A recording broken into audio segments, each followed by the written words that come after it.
भाटपचलाना थाना क्षेत्र के ग्राम बालोदा लखा गांव के किसान किशन सिंह चावड़ा अपने घर से करीब 1 किलोमीटर दूर खेत पर लहसुन की फसल की रखवाली करने के लिए खेत पर ही सो रहे थे। आज सुबह जब वो घर नहीं पहुंचे तो परिवार वालों ने खेत पर जाकर देखा कि खाट पर खून से सना शव पड़ा हुआ था। इसके बाद उन्होंने तत्काल पुलिस को सूचना दी। पुलिस के मुताबिक किसान के सिर पर हथियारों से वार करने की निशान मिले गए हैं। जहां हत्या हुई है वहीं पास में उनके भाई का भी घर है। शुरुआती जांच में किसी परिचित द्वारा घटना को अंजाम देना प्रतीत हो रहा है।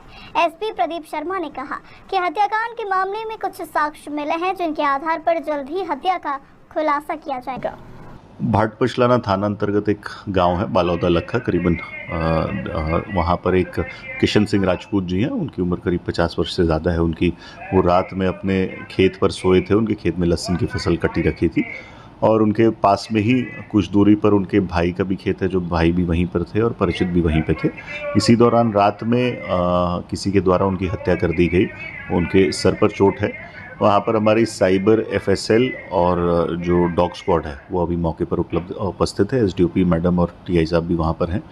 मामले में अभी विवेचना की जा रही है। साथ ही पीएम के लिए बॉडी को भेजा गया है, तो अगर किसी और प्रकार की चोटें होंगी तो वो भी उसके माध्यम से क्लियर की जाएगी। ये हत्या का मामला है, परंतु अभी इसमें हम लोग डेवलप कर रहे हैं। हमारी एफएसएल की और डॉग स्क्वाड लगा हुआ है। तो इसमें कुछ लोगों के खिलाफ कुछ अभी तक हम लोग को इनपुट मिले हैं, जिसको डेवलप किया जा रहा है। वो जांच के बाद ही क्लियर हो पाएगा कि एग्जैक्टली नहीं, अभी तक तो इस तरह का तो कोई मामला नहीं आया, क्योंकि इनके पूरे परिचित और जो भाई हैं उन सबके भी खेत हैं। तो जो सामान्य परिस्थिति में लोग अपने खेत में सोते हैं उस तरह का है। लेसन से उसका कोई लेना देना अभी तक तो क्लियर नहीं हुआ है। सर बताया कि गाँव रहता है वो तो पीएम अभी जो प्रारंभिक फोटोज़ और जो एफएसएल ने मुझे अवगत कराया है वो सर में चोट होने का से मृत्यु होना है, परंतु अगर ऐसी भी कोई होगी तो वो पीएम रिपोर्ट में क्लियर हो जाएगा।